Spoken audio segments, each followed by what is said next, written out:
Bawal na ang edad na 16 below na gumamit ng social media. Yan po ang Senate Bill number 2066 o ang Social Media Safety for Children Act.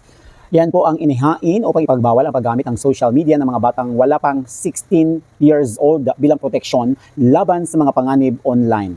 Ayon kay Senator Sherwin Gatchalian na may akda ng panukala, layunin nitong tugunan ang lumalalang alalahanin tungkol sa epekto ng mga digital platform sa kasalukuyan o sa kalusugan, pangkaisipan at kaligtasan ng mga kabataan. Sa ilalim ng panukalang batas, inatasan ang mga social media companies na magpatupad ng mas mahigpit na age verification system at regular na suriin ang mga accounts upang matiyak na walang mga minor de edad na gumagamit ito. May kaakibat ding parusa ang mga kumpanyang hindi susunod sa nasabing patakaran. Yes po. So, ayan po ang mangyayari kung ma-approve po ito ang nasabing Senate Bill. So, bawal na po ang mga 16 years old below na gumamit ng mga social media.